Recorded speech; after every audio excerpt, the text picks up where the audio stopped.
आंवला नवमी की पौराणिक कथा। कार्तिक माह के शुक्ल पक्ष की नवमी के दिन आंवला नवमी मनाई जाती है।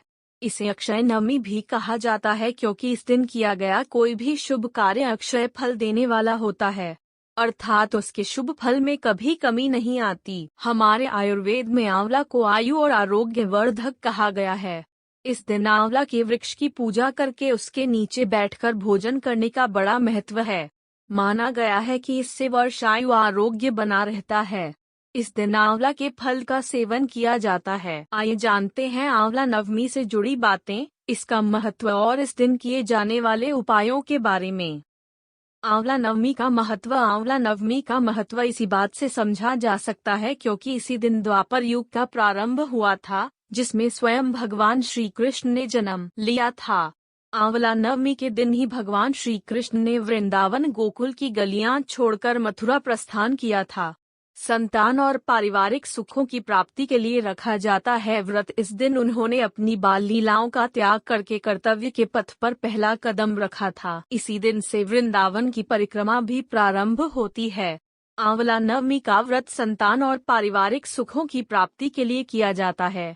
यह व्रत पति पत्नी साथ में रखें तो उन्हें इसका दोगुना शुभ फल प्राप्त होता है। आंवला नवमी के दिन स्नान आदि करके किसी आंवला वृक्ष के समीप जाएं। उसके आसपास साफ सफाई करके आंवला वृक्ष की जड़ में शुद्ध जल अर्पित करें।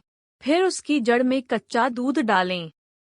पूजन सामग्रियों से वृक्ष की पूजा करें और उसके तने पर कच्चा सूत या मौली 8 परिक्रमा करते हुए लपेटें। कुछ जगह 108 परिक्रमा भी की जाती है। इसके बाद परिवार के सुख समृद्धि की कामना करके वृक्ष के नीचे ही बैठकर परिवार मित्रों सहित भोजन किया जाता है। आंवला को वेद पुराणों में अत्यंत उपयोगी और पूजनीय कहा गया है। आंवला का संबंध कनकधारा स्तोत्र से भी है।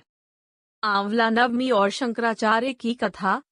एक कथा के अनुसार एक बार जगद्गुरु आदि शंकराचार्य भिक्षा मांगने एक कुटिया के सामने रुके।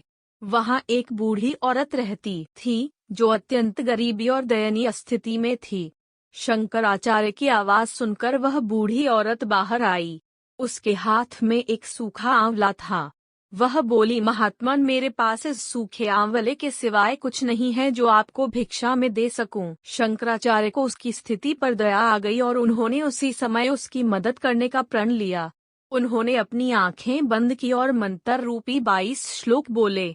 ये 22 श्लोक कनकधारा स्तोत्र के श्लोक थे। माँ लक्ष्मी ने दिव्य दर्शन दिए। इससे प्रसन्न होकर माँ लक्ष्मी ने उन्हें दिव्य दर्शन दिए और कहा कि शंकराचार्य, इस औरत ने अपने पूर्व जन्म में कोई भी वस्तु दान नहीं की। यह अत्यंत कंजूस थी और मजबूरीवश कभी किसी को कुछ देना ही पड़ जाए तो यह बुरे मन से दान करती थी। इसलिए इस जन्म में इसकी यह हालत हुई है। यह अपने कर्मों का फल भोग रही है, इसलिए मैं इसकी कोई सहायता नहीं कर सकती। शंकराचार्य ने देवी लक्ष्मी की बात सुनकर कहा, हे महालक्ष्मी, इसने पूर्व जन्म में अवश्य दान धर्म नहीं किया है, लेकिन इस जन्म में इसने पूर्ण श्रद्धा से मुझे यह सूखा आंवला भेंट किया है। इसके घर में कुछ नहीं होते हुए भी इसने यह मुझे सौंप दिया। इस समय इसके पास यही सबसे बड़ी पूंजी है। क्या इतना भेंट करना पर्याप्त नहीं है? शंकराचार्य की इस बात से देवी लक्ष्मी प्रसन्न हुई और उसी समय उन्होंने गरीब महिला की कुटिया में स्वर्ण के आंवलों की वर्षा कर दी। एक राजा था, उसका प्रण था वह रोज 1.25 मन आंवले दान करके ही खाना खाता था। इससे उसका नाम आंवलिया राजा पड़ गया। एक दिन उसके बेटे बहू ने सोचा कि राजा इतने सारे आंवले रोजाना दान करते हैं, इस प्रकार तो एक दिन सारा खजाना खाली हो जाएगा। इसीलिए बेटे ने राजा से कहा कि उसे इस तरह दान करना बंद कर देना चाहिए। बेटे की बात सुनकर राजा को बहुत दुख हुआ और राजा रानी महल छोड़कर बियाबान जंगल में जाकर बैठ गए। राजा रानी आंवला दान नहीं कर पाए और प्रण के कारण कुछ खाया नहीं। जब भूखे प्यासे 7 दिन हो गए तब भगवान ने सोचा कि यदि मैंने इसका प्रण नहीं रखा और इसका सत नहीं रखा तो विश्वास चला जाएगा। इसलिए भगवान ने जंगल में ही महल, राज्य और बाग बगीचे सब बना दिए और ढेरों आंवले के पेड़ लगा दिए। सुबह राजा रानी उठे तो देखा कि जंगल में उनके राज्य से भी दुगना राज्य बसा हुआ है। राजा रानी से कहने लगे, रानी देख, कहते हैं सत मत छोड़े, सूरमा सत छोड़ या पत जाए, सत की छोड़ी लक्ष्मी फेर मिलेगी आए। आओ नहा धोकर आंवले दान करें और भोजन करें। राजा रानी ने आंवले दान करके खाना खाया और खुशी खुशी जंगल में रहने लगे। उधर आंवला देवता का अपमान करने व माता पिता से बुरा व्यवहार करने के कारण बहू बेटे के बुरे दिन आ गए। राज्य दुश्मनों ने छीन लिया, दाने दाने को मोहताज हो गए और काम ढूंढते हुए अपने पिताजी के राज्य में आ पहुँचे। उनके हालात इतने बिगड़े हुए थे कि पिता ने उन्हें बिना पहचाने हुए काम पर रख लिया। बेटे बहू सोच भी नहीं सकते कि उनके माता पिता इतने बड़े राज्य के मालिक भी हो सकते हैं, सो उन्होंने भी अपने माता पिता को नहीं पहचाना। एक दिन बहू ने सास के बाल गूंथते समय उनकी पीठ पर मस्सा देखा। उसे यह सोचकर रोना आने लगा कि ऐसा मस्सा मेरी सास के भी था। हमने ये सोचकर उन्हें आंवले दान करने से रोका था कि हमारा धन नष्ट हो जाएगा।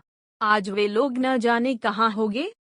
यह सोचकर बहू को रोना आने लगा और आंसू टपक टपक कर सास की पीठ पर गिरने लगे। रानी ने तुरंत पलटकर देखा और पूछा कि तू क्यों रो रही है? उसने बताया, आपकी पीठ जैसा मस्सा मेरी सास की पीठ पर भी था। हमने उन्हें आंवले दान करने से मना कर दिया था, इसलिए वे घर छोड़कर कहीं चले गए।